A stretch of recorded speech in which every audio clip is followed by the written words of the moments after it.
We are going to start in the NBA. Giannis Antetokounmpo went to the mic yesterday, had some things to say.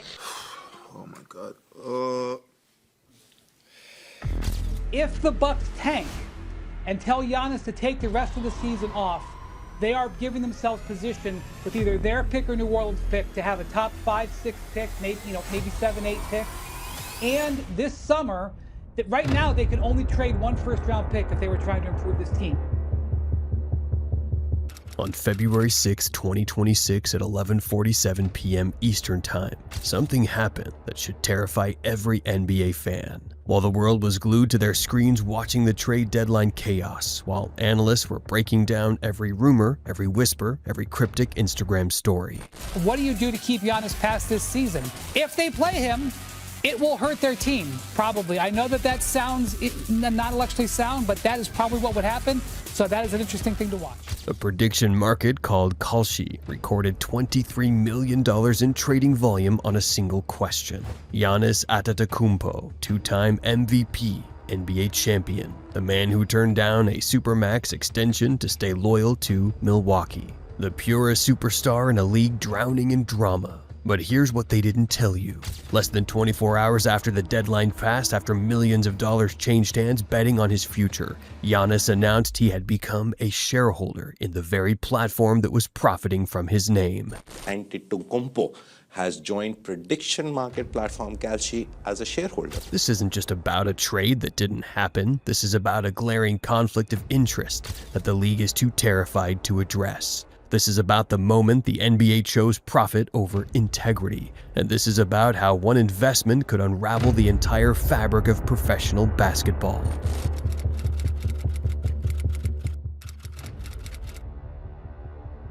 Let me show you something the mainstream media is deliberately ignoring. Kalshi isn't your typical sports book. It's not DraftKings. It's not FanDuel. It's something far more dangerous. It's a CFTC-regulated prediction market, which means it's not technically gambling, it's event trading. You're not betting on games, you're betting on real-world events. Will inflation hit 3%? Will it snow in New York on Christmas? Will a Supreme Court justice retire? And will Giannis Antetokounmpo be traded? Now, here's where it gets sinister. February 5th, 2026. Trade deadline is 24 hours away. Giannis trade rumors are at a fever pitch. ESPN is running wall-to-wall coverage. Particularly as he continues to deal with this knee injury, what do you think? Should the Bucks play him later in the season or try to improve their draft lot? You see teams in this situation all the time in the NBA. This is different because the Giannis Antetokounmpo, one of the faces of the league,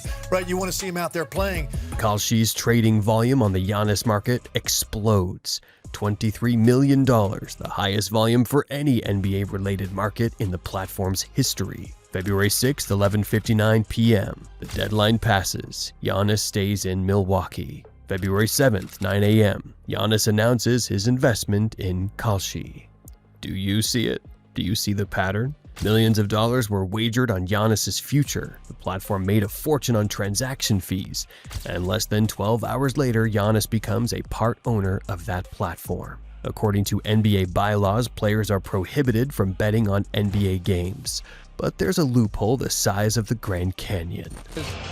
Because bets were placed through legalized legal betting companies, they picked up aberrational behavior around a particular game in March of 23.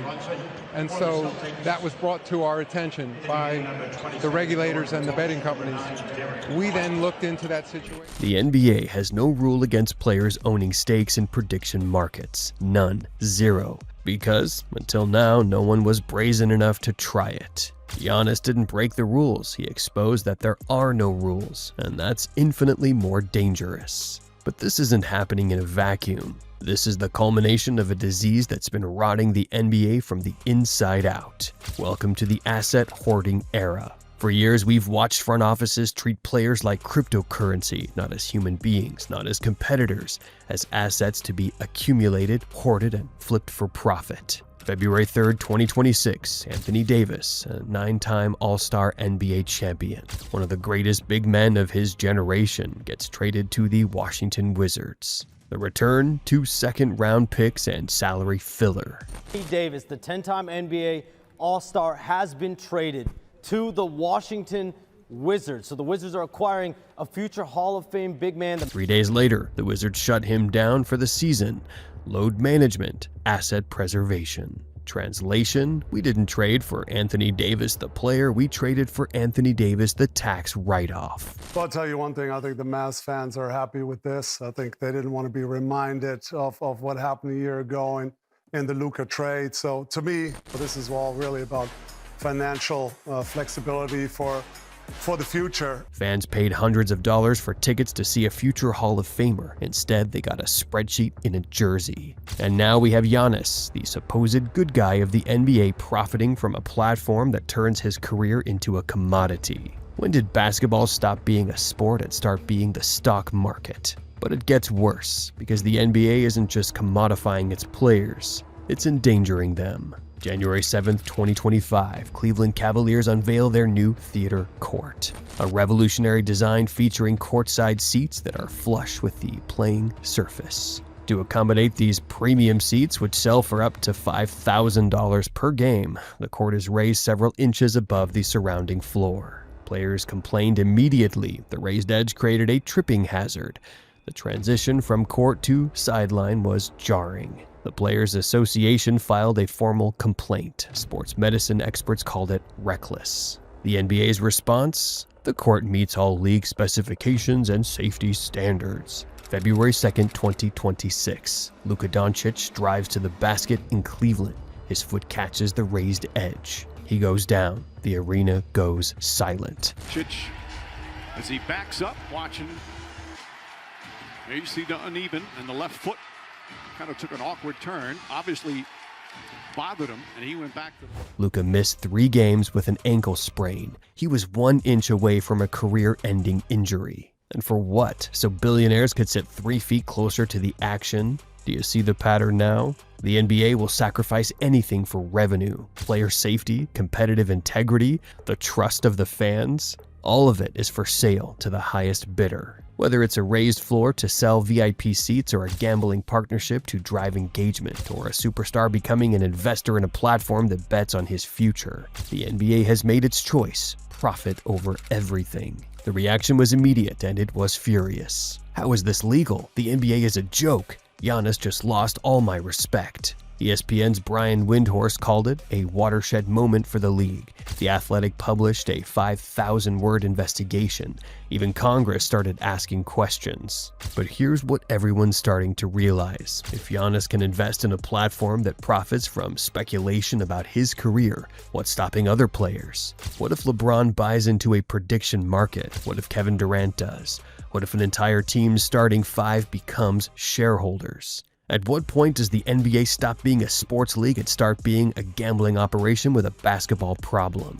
We've seen this before. Pete Rose bet on his own team and got banned from baseball for life. Tim Donaghy fixed NBA games and went to prison. But Giannis, he gets a press release and a congratulations from the league. There was a time when the NBA was built on legends who won without the system. Greg Popovich building dynasties through culture. Pat Riley's Showtime Lakers. Phil Jackson's Triangle Offense. Now it's built on algorithms, asset management, and conflicts of interest. And somewhere in all of this, we lost the game. Giannis, are you signing the extension with Milwaukee? Yes, then you're not going anywhere. No, then you're going to get traded. So here's the question that's going to define the next decade of the NBA. Is he a visionary athlete CEO building generational wealth? Or is he the first domino in the collapse of competitive integrity? Because make no mistake, this will be investigated. The Players Association is already asking questions. Legal experts are drafting memos.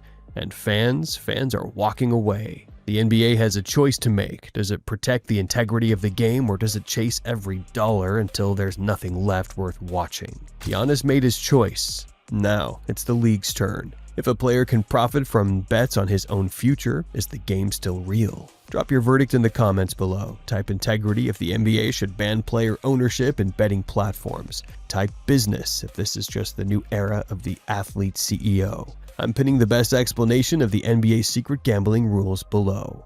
If you want to see how deep this rabbit hole goes, watch this next video where I expose the NBA's hidden financial ties to every major gambling platform in America.